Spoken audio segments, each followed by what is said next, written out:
Halo, para insan Dikti Saintek, Direktorat Pembelajaran dan Kemahasiswaan, Direktorat Jenderal Pendidikan Tinggi, Kementerian Pendidikan Tinggi, Sains dan Teknologi. Nah, pada kali ini Bapak Ibu, para dosen pendamping program pembinaan mahasiswa wirausaha, kita akan membahas satu topik yang cukup penting dan ini menjadi suatu materi yang wajib untuk tersampaikan kepada para mahasiswa wirausaha, yaitu inovasi dan pengembangan produk.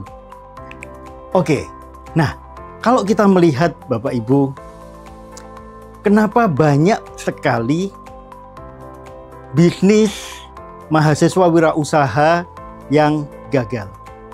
Tentunya jawabannya paling banyak adalah ya karena bisnis kita selalu rugi. Tetapi kalau kita breakdown lagi, kenapa selalu rugi? Kerugian itu disebabkan karena produknya tidak laku atau konsumen tidak tertarik. Nah, itu adalah alasan yang paling sering muncul dari teman-teman mahasiswa wirausaha.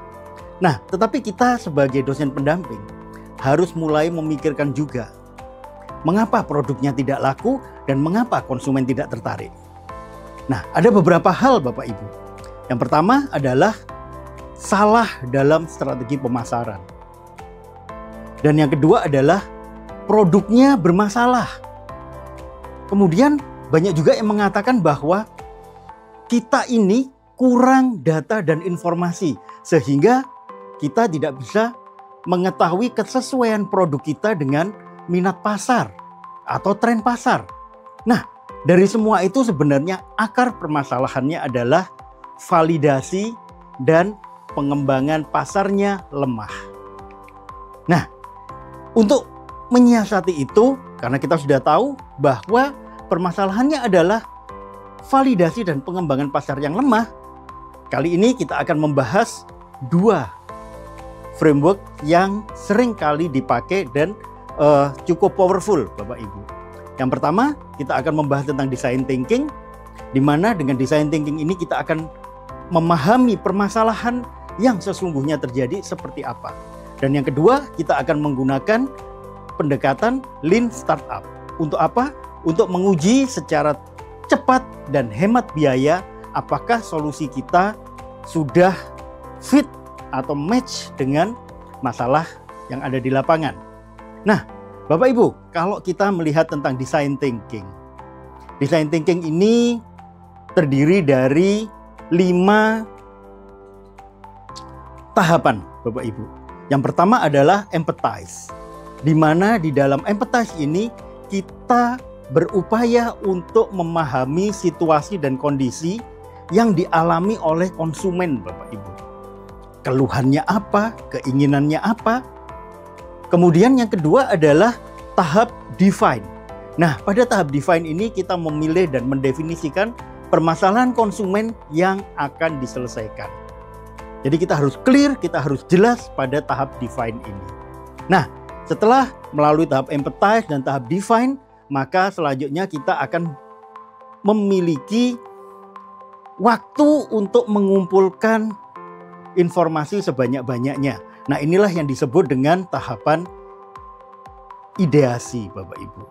Nah, setelah kita mendapatkan data-data tadi melalui tahapan ideasi, barulah kita menyusun sebuah prototype, yaitu representasi yang paling sederhana berbentuk visual dari solusi yang secara konkret sudah bisa dilihat oleh konsumen kita. Kemudian prototipe ini nanti akan di-testing, akan diuji Bapak Ibu. Jadi akan diuji kepada konsumen-konsumen untuk mendapatkan umpan balik terkait dengan solusi apa yang paling tepat untuk menyelesaikan permasalahan. Nah, kita akan langsung saja masuk kepada contohnya. Nah, di sini kita akan mengambil sebuah contoh, sebuah produk dari bisnis non digital Bapak Ibu. Di P2MB cukup banyak yang mengambil bisnis ya dengan produk fashion. Nah, di sini produknya adalah kaos untuk traveler, Bapak Ibu. Nah, yang paling penting adalah di sini kita harus tahu siapa yang akan menjadi customer kita secara geografis, secara demografis, dan juga secara psikografis, Bapak Ibu. Nah, pada tahap empathize di mana kita harus mampu memahami situasi dan kondisi yang dialami oleh customer, kita bisa bertanya tentang apa yang menjadi keluhan mereka, apa yang menjadi keinginan mereka, apa yang ingin mereka perbuat. Nah, di sini kita menggunakan 3 pendekatan, Bapak Ibu. Yang pertama adalah pendekatan yang kita sebut dengan observe atau kita mengobservasi, Bapak Ibu. Kemudian kita harus mampu terlibat langsung dengan para konsumen atau dikenal dengan engage. Jadi kita tidak bisa hanya sekedar duduk di belakang meja kemudian melakukan observasi tanpa kita engage, tanpa kita ketemu langsung dengan konsumennya, Bapak Ibu. Dan yang ketiga, pada tahap empathize ini kita melakukan immersion. Kita akan merasakan apa yang sebenarnya dirasakan oleh konsumen, Bapak Ibu. Nah, setelah kita mendapatkan empathize atau merasakan betul-betul menjadi seorang konsumen, maka disinilah kita memiliki data-data, di mana dari data-data tadi kita melakukan define, Bapak Ibu. Nah, di define ini kita lihat kok cukup banyak ya permasalahan customer. Nah, di sini mulailah kita pilah-pilah apa sebenarnya yang menjadi masalah utama, apa yang menjadi kesakitan dari para customer kita yang menuntut untuk segera dipenuhi solusinya. Nah, di sini kita lihat dari berbagai macam permasalahan yang kita tangkap pada tahap empathize, Bapak Ibu, ternyata kita mengambil satu hal, yaitu kemasannya dirasa tidak menarik. Cukup banyak customer yang mengeluhkan, kaosnya sebenarnya bagus tapi kemasannya nggak menarik karena kami adalah para traveler, gitu ya. Kemudian di dalam kemasan itu susah untuk dibawa karena kemasannya besar dan kemasan itu nggak guna. Setelah kaosnya kita ambil, kemasannya langsung jadi sampah, Bapak Ibu. Nah, ini yang akhirnya bisa kita prioritaskan bahwa ini adalah permasalahan utama.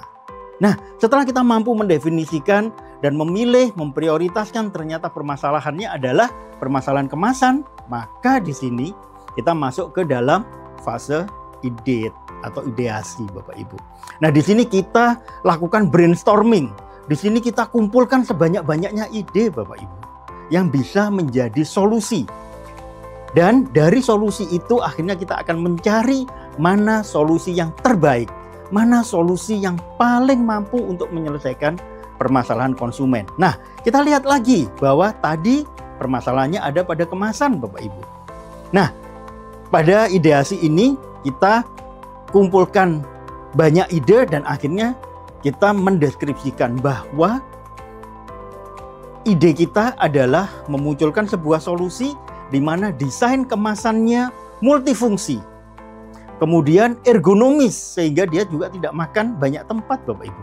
Dan karena tadi juga ada yang mengatakan jadi sampah, maka di sini bahannya adalah bahan-bahan yang ramah lingkungan.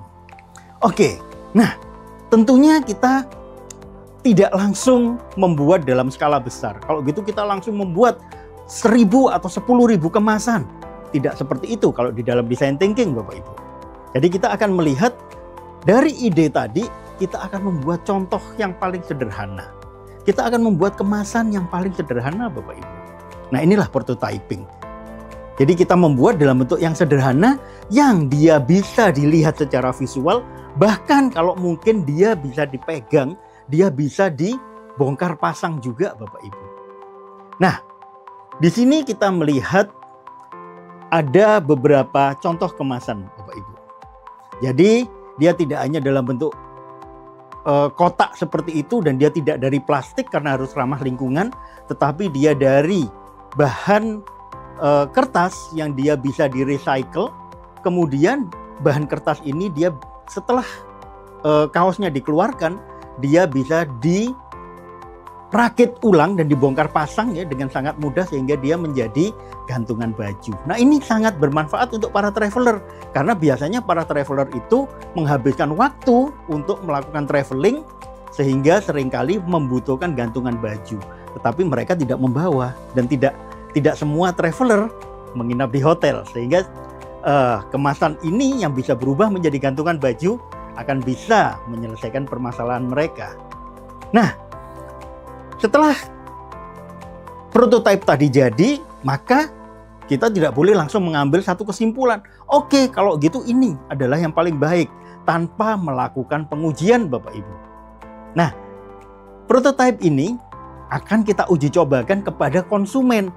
Dan konsumen ini adalah konsumen yang di awal tadi memang sudah sesuai dengan kriteria atau customer segment yang sudah kita profil sebelumnya. Nah, uji cobanya kemana? Yang pertama, kita bisa melakukan uji coba kepada tempat-tempat wisata. Kita titipkan kepada beberapa toko-toko yang ada di sana. Atau kita juga langsung di destinasi-destinasi wisata yang memiliki karakteristik yang sesuai dengan produk kaos traveler kita.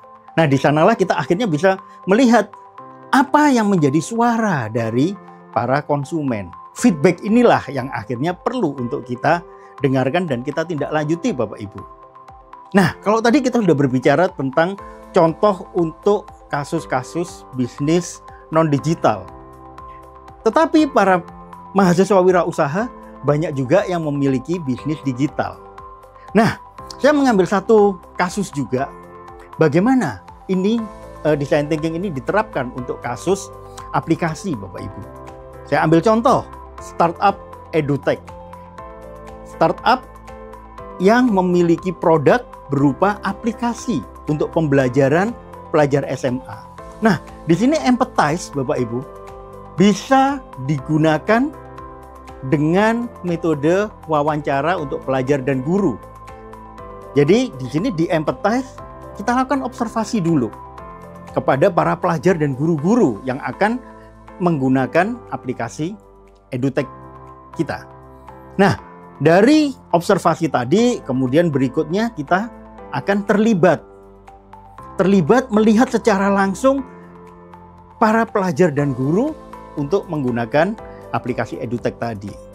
Selain itu kita juga mencoba, jadi kita berperan sebagai pengguna juga, sebagai pelajar dan guru atau immersion.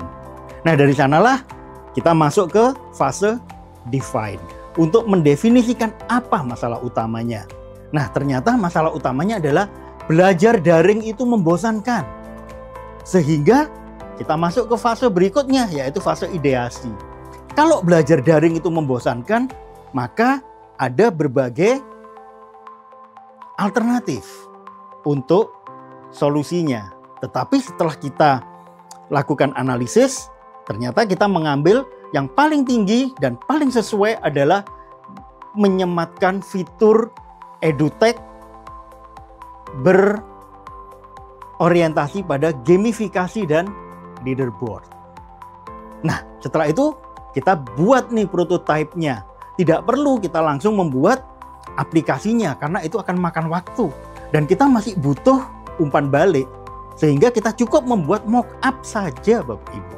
Kita buat mock-up-nya dari web aplikasi edutech yang bisa ditesting. Testingnya kemana? Kita bisa mengambil 20 pelajar dan 20 guru untuk mencoba prototipe kita tadi dan memberikan umpan baliknya. Nah, selain dengan metode atau framework design thinking, ada lagi yang sangat powerful, Bapak Ibu, yaitu Lean Startup. Di mana pada Lean Startup ini kita mengenal ada tiga hal atau tiga aktivitas ya Bapak Ibu ya, yang sangat utama. Yang pertama adalah dikenal dengan build atau membangun. Yang kedua dikenal dengan measure atau mengukur. Yang ketiga dikenal dengan learn atau mempelajari, Bapak Ibu. Nah, di sini kita bisa membuat yang namanya MVP. Jadi MVP ini adalah lanjutan dari prototype. Jadi kalau prototype itu masih betul-betul mentah, nah maka MVP itu adalah produk yang sederhana yang sudah sesuai dengan karakteristik pasar, Bapak Ibu. Nah, di sini kita akan gunakan MVP ini untuk menguji ide kita. Nah, sehingga Bapak Ibu, kita akan menggunakan data untuk menentukan nantinya apakah MVP kita memang dibutuhkan sehingga kita bisa melanjutkan, ataukah ternyata dari MVP tadi banyak feedback yang membuat wah ini nggak bisa dilanjutkan karena tidak sesuai dengan keinginan pasar, sehingga kita harus melakukan yang namanya pivot atau mengubah arah, Bapak Ibu.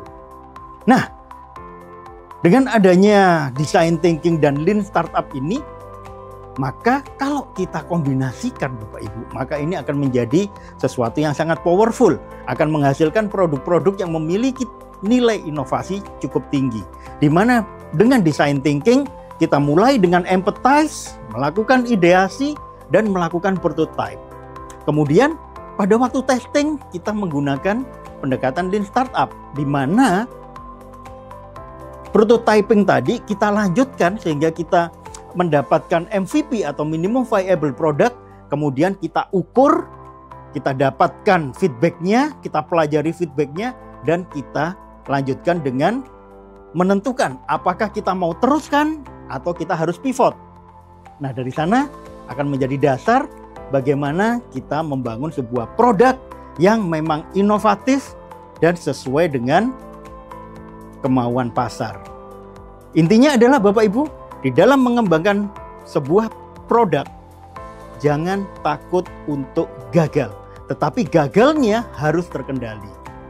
Jadi saya sangat sepakat dengan sebuah quotes untuk pengembangan produk, fail fast, learn faster, grow sustainably. Terima kasih dan selamat untuk mendampingi teman-teman mahasiswa wirausaha dalam mengembangkan produk yang lebih inovatif dan lebih baik ke depannya.